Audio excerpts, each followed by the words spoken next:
didee koo garaani hangam fagaatullee karaani na hiddiite summii jaalalaani boqannaa siif dhabdee koo sammuuni siifin hima onnee kootirraa waadaa siif galeen diigu ardhaa miilaan deemee fagaachuu malaa jibban beeytu onneen jaalalaa namnis waan fedhee haa odeessu jaalala siif qabuun xiqqeessu jaalala siif qabuun xiqqeessu namnis waan fedhee haa odeessu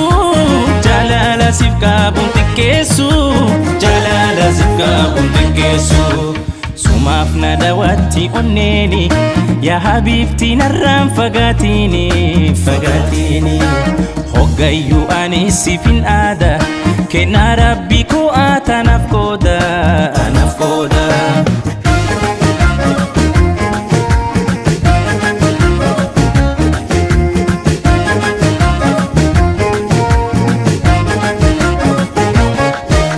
asin booda ormaa akkan laalee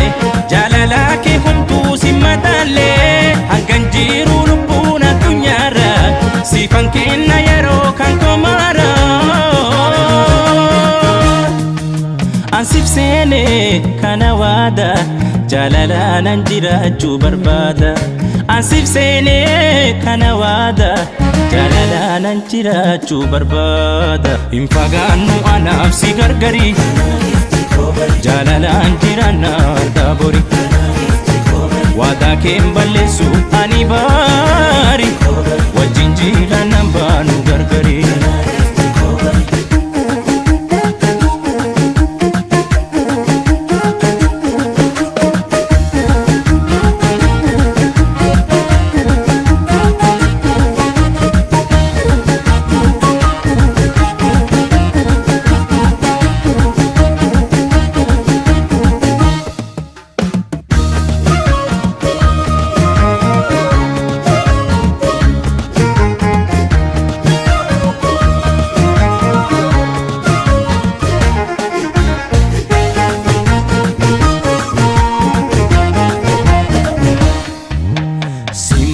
didee koo garaani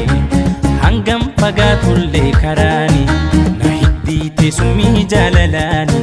boqannaa siif dhabdee koo sammuuni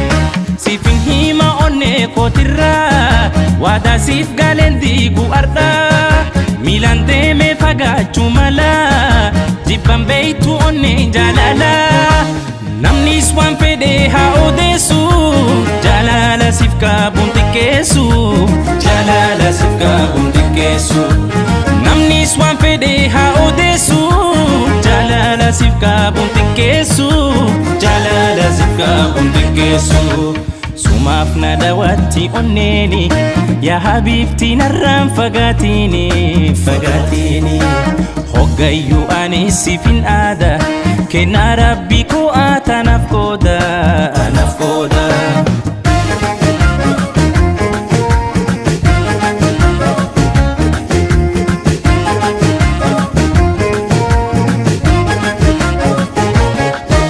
mararsiituu too haadha kiloolee gaara nyaattu akkaasin bojoolee waan ofiitoo lubbuu hidda dhiiga waadaa waan hin qabnu maaltu diiga ansif seene kana waada jaalala nan jiraachuu barbaada ansif seene kana waada jaalala nan jiraachuu barbaada hin fagaannu anaaf si gargari jaalalaan jiraanna argaa bori waadaa keen balleessu ani baari wajjin jiraannan baanu gargari